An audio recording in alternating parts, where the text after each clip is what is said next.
Assalamualaikum warahmatullahi wabarakatuh. Bismillahirrahmanirrahim.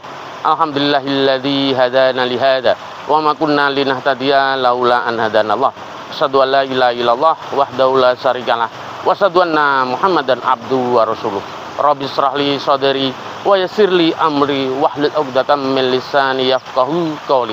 Pertama-tama marilah kita semua memanjatkan puja dan puji syukur kehadirat Allah SWT, yang mana kita semua oleh Allah diberikan kesehatan dan kekuatan iman. Dengan kesehatan dan kekuatan iman itulah kita semua masih mampu melaksanakan apa-apa yang telah diperintahkan oleh Allah dan masih mampu meninggalkan apa yang telah dilarang oleh Allah SWT. Kedua kalinya sholawat dan salam tercurahkan kepada junjungan kita Nabi Agung Muhammad SAW, yang mana beliaulah yang menuntun kita dari zaman kebobrokan moral, yaitu zaman jahiliyah, menuju zaman peradaban yang mulia, yaitu zaman keislaman. Sahabat YouTube yang dirahmati oleh Allah SWT, bahwa dalam suasana yang sejuk ini, sesejuk hati kita dan sesejuk pikiran kita akan menyerap sebuah ilmu pengetahuan, yaitu tentang sholat fardu, di mana sholat fardu itu di samping merupakan sebuah kewajiban, juga merupakan kebutuhan bagi kita sebagai makhluk kepada Sang Khalik. Sahabat YouTube yang dirahmati oleh Allah SWT, bahwa kita itu oleh Allah diberi waktu 24 jam sehari semalam. Ya, Allah menuntut kita itu hanya 30 menit. Itu terbagi dari 5 waktu Islam.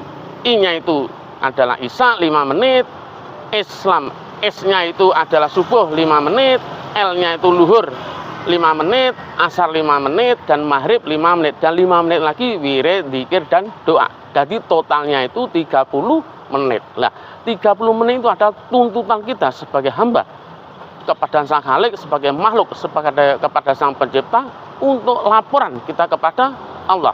Nah, yang 23 jam 30 menit itu terserah kita semua, terserah panjenengan sedoyo.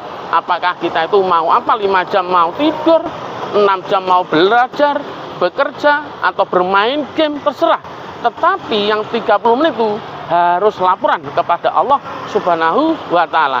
Jadi kan sangat ringan sekali toh, bahwa 30 menit itu dibanding 23 jam 30 menit. Maka dari itu mari kita sebagai hamba Allah, orang yang beriman, selalu beribadah kepada Allah SWT, hanya menuntut Allah itu menuntut waktu 30 menit saja. Itu ringan bin enteng sekali.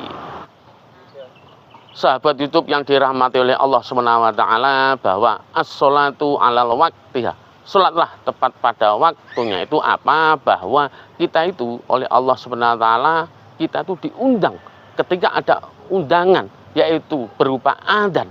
Kita tuh harus segera mungkin untuk menjalankan perintah Allah, yaitu sholat 5 waktu.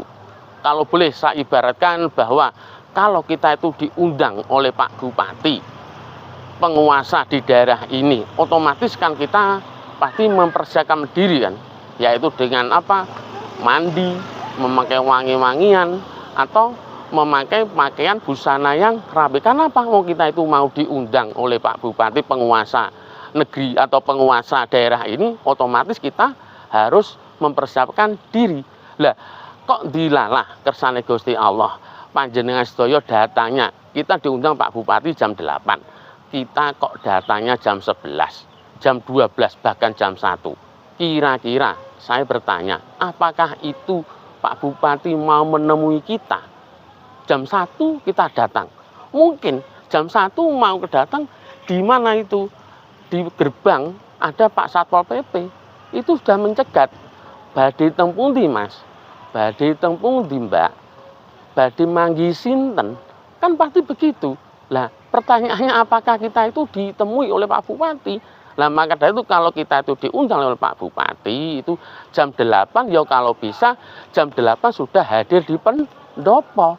Begitu pula kalau kita itu ada undang dari Allah SWT, dengan ketika kita itu mendengar adzan, ya sesegera mungkin kita itu untuk segera apa? Mengambil air wudhu dan menjalankan dan mendirikan sholat 5 waktu.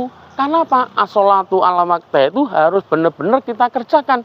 As-sholatu ala waqtiha itu harus benar-benar kita dirikan. Karena apa? Bahwa sholat tepat pada waktunya itu kita itu lebih tenang hati kita. Karena kalau kita itu tenang hati kita, Allah hadir di dalam kehidupan kita. Khususnya ketika kita itu mau memberikan sholat, bisa khusyuk dalam mengerjakan sholat. Maka itu kalau bisa lebih afdolnya waktunya itu as-sholatu ala waqtiha, sholatlah tepat pada waktunya.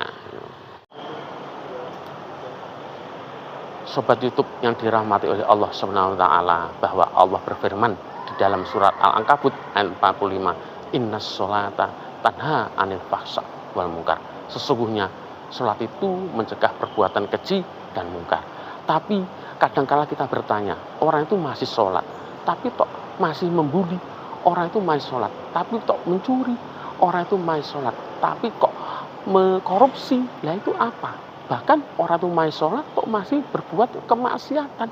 Karena mereka sholat itu hanya menggugurkan kewajiban, bukan mendirikan. Kita harus tahu makna mendirikan dan mengerjakan. Kalau mengerjakan mungkin bisa orang itu berbuat seperti itu. Tapi kalau mendirikan sholat itu ibaratnya, kalau bisa ibaratkan, itu adalah mendirikan sebuah gedung. Ketika mendirikan sebuah gedung itu apa?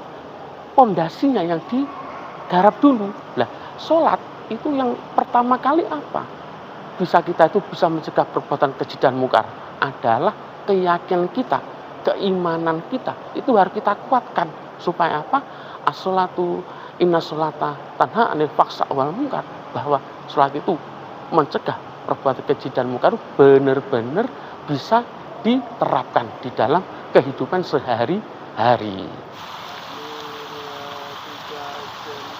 Sobat YouTube yang dirahmati oleh Allah Subhanahu wa taala, mungkin itu sedikit yang saya sampaikan, semoga bisa bermanfaat bagi panjenengan sedaya dan kita semoga mendapatkan taufik, hidayah serta inayahnya, dan oleh Allah SWT kita semua diberi perlindungan dalam keseharian sehari-hari. Billahi taufik wal hidayah. Wassalamualaikum warahmatullahi wabarakatuh.